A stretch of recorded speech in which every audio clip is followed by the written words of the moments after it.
Maganda daw bang mag-force fly sa ibon o nagpo-force fly daw ba ako sa ibon? Ayan ang sagot mga lodi. Alright. Woo! Kim come for the win again on Saturday. Ayan mga lodi, napakaganda yun yung oras oh. Ayan na mga kalapatis, walang kukurap, parang binakyum, hinigop. Ayan ang trapdoor, pasok na pasok.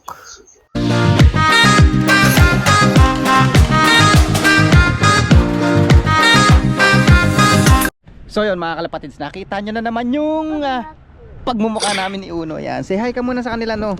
Hi. Yan, so ayan, napakaganda ng panahon mga lodi. At daladala na naman natin ang ating mga ibon. Ayan sila mga lodi. So bali 6 na lang to. Tinanggal ko muna yung off color, yung yellow, kasi gusto ko mag-focus dito sa 6 ba to o 7 kung di ako nagkakamali. Ayan, 2, 4, 6, 7 nga mga lodi. Yan, so 7 sila. Sila yung mga naka-futurity ring. Yung mga ring yan mga lodi, nakapang special ring. Kumbaga sa Pilipinas, super set, parang mga ganun.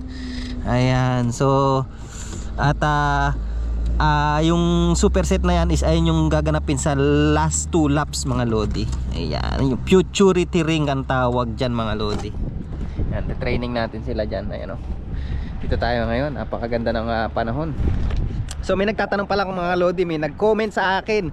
Ayan, may nag-comment, maganda daw bang mag-force fly sa ibon o nagpo-force fly daw ba ako sa ibon? Ayan, ang sagot mga lodi, hindi maganda para sa akin yung mag-force fly. Ayan. I see emerald. Yeah, ano yan? Green? Emeralds. Yeah, so para sa akin, hindi maganda mag-force fly kasi para sa akin lang nire-respeto ko yung mga nagpo-force fly kasi kanya-kanyang sistema yan eh.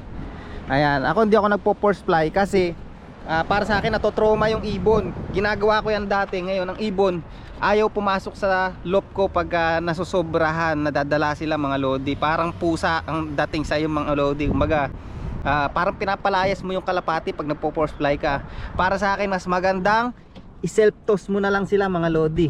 Ayan, mas magandang i-toss nyo na lang.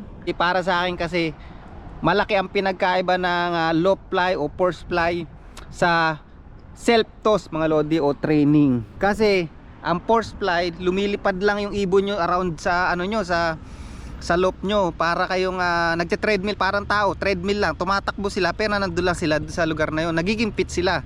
Pero maganda rin yun. Yan, tulad nga sabi ko, nire-respeto ko yung gumagawa ng force fly. Yan, wala namang masama, depende sa inyo yan. Kung nananalo kayo sa pag force fly, why not, diba? Bakit hihinto nyo?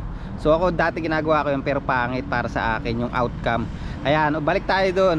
So sa force fly o loop fly, umiikot lang ibon nyo sa loop nyo, na-exercise sila.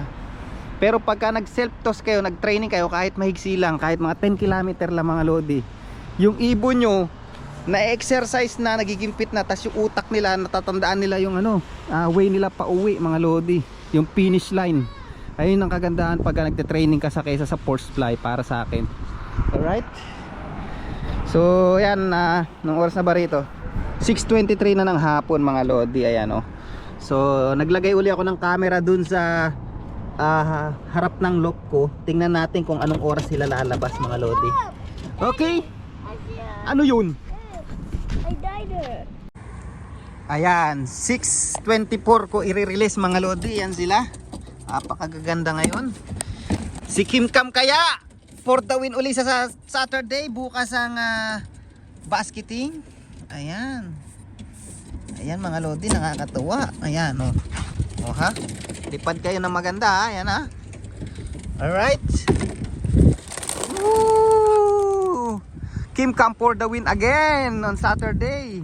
Ayan mga lodi, napakaganda yun yung oras oh, 6:25. Ayan, napakaganda mga lodi. Naglagay ulit tayo ng camera doon, doon ulit sila tumumbok oh. Ayun, ayan, tumumbok sila doon sa gitna. Bali bundok kasi itong likod na yan. Ayan, yung likod na yan, yan, bundok yan mga lodi. Hindi naman bundok na ganun kataas, isa may bundok lang siya dyan. Ayan, yung likod niya, pag dinaretso nila yan is bahay na namin. Ayan, napakaganda ng panahon. Ayan ang watawat ng New Zealand, yung nasa baba. Hindi ko alam kung ano yung red na yon. Ayan, so tara, Let's go, i-attach ko na lang dito yung video ng pagdating nila sa ano natin, sa loft natin. Alright? Ayan na mga kalapatis, walang kukurap, parang binakyum, hinigop. Ayan ang trapdoor, pasok na pasok. Ayan mga lodi, ay no, grabe talaga tong, kulit talaga nun. Oo, kung sumabit pa mo sa ano. Mantakin mo, pumasok na siya sa loft, lumabas uli. Ito, matigas ang ulo nitong hen na to eh. Ito yung breed ni Brainslope eh.